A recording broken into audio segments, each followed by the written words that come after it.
when you wait for this long without giving Nigerians the smoking gun that they want to see, all kinds of things will begin to happen. Those who are convinced that there is no shred of truth in what Natasha is saying, they are increasing by the day. More and more people are believing that indeed she has not got evidence.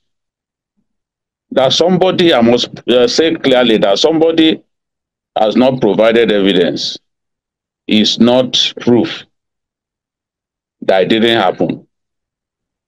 I will not sit here and say, oh, she lied. I'm only appealing to her to provide evidence so that we can, so that this matter can be effectively put to bed, so that Nigerians can see whether indeed their number 3 person is guilty as charged. This is the matter that we are talking about. This is what we are talking about. In the course of the week, one Sarah Duru, also known as Professor Ngbeke, came out to say, look, Senator Natasha contacted me. I was one of those who worked for her, who supported her in the beginning of this saga. And she reached out to me, asking me to help her push across some of the her claims against the Senate president. Now, when she announced that she was going to have her live on this matter, what clearly got to Senator Natasha, her supporters, and many Nigerians, Senator Natasha then said, no, I do not know her. I've never called her. This was the first claim that Sandra Duru combusted. She provided proof of an incoming call from Senator Natasha. She showed evidence of messages that Senator Natasha sent to her and then deleted when it became clear that she was not going to work for her as she had wanted. She claimed that despite Senator Natasha deleting all of those messages, she already had them documented, had them saved, documented, and presented to the police in Nigeria and the United States and in the UK. Sorry. Now, this is not a difficult issue to resolve. The police, in investigating this matter, have the right to get the service provider to release call logs.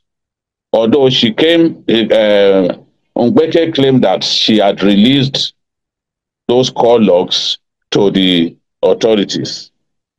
But I'm saying that the police and indeed the DSS have the power to demand for call logs from the service provider, if it were MTN or Airtel or whoever, whichever, they can demand Will that happen in this case?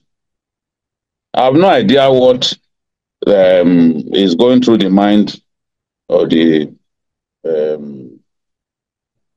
the heads of the police, for example. But it's a very simple matter to resolve. A very simple matter to resolve. And I don't think that Nigerians should waste time on this matter. We've wasted so much time. The nation has been put to shame, especially by the fact that this scandal has been externalized. We've seen Natasha go from TV station abroad to TV station. Nigeria has been put to shame over this matter. And that is why Nigerians will be interested in knowing the truth. What really transpired? Is it true that Natasha told Mbeke, Sandra Duru, that she had no evidence, that she was only trying to teach Akpabio a lesson? The telecom service provider can provide evidence of call termination, of transcript, of conversation between Senator Natasha and Mbeke. Is an easy thing to do. And I've seen it done even in our country. Those call logs can be obtained directly from the service provider. Once that is done, it puts an end to this saga. If it is produced and the transcript shows the conversation between the two women, and crucially, this transcript shows that indeed Mbeke was not lying, that Mbeke was actually appealed to and offered money to say that Akpabio was involved in killing for the purpose of organ harvestation. Matter. Even the court cases now, a lot of those court cases will be meaningless, will not be important anymore. So that is why I believe that if indeed Duru had submitted the call logs and other voice notes and all that she had to the authorities, then to the police authorities, then there is no point wasting the time of Nigerians. They should just go straight to invite both parties and let us get to the resolution of this matter. As I've said, as a man, I hate the weaponization of gender. Gender weaponization has sent many men to jail.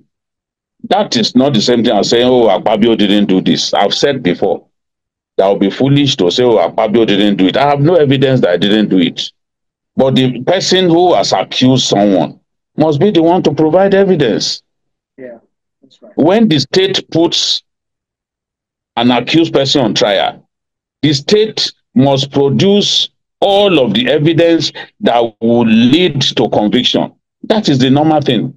So in this case, the accuser should not struggle to find evidence. The accuser should not waste time, file a matter in court, and go ahead, provide the evidence that is crucial to you winning the case against Senator Akpabio. Except if there is a different goal. If the goal is simply to embarrass them, teach him a lesson for having the audacity to tell the Kogi senator to move away from her seat or to remove the Kogi senator from her previous committee headship. If the goal is simply to punish him for having the temerity to do all that, then maybe evidence of this allegation would not be necessary. But I am not Senator Natasha, but as a Nigerian, as a journalist, a fact-finding one for that matter, I want to see facts laid on the table.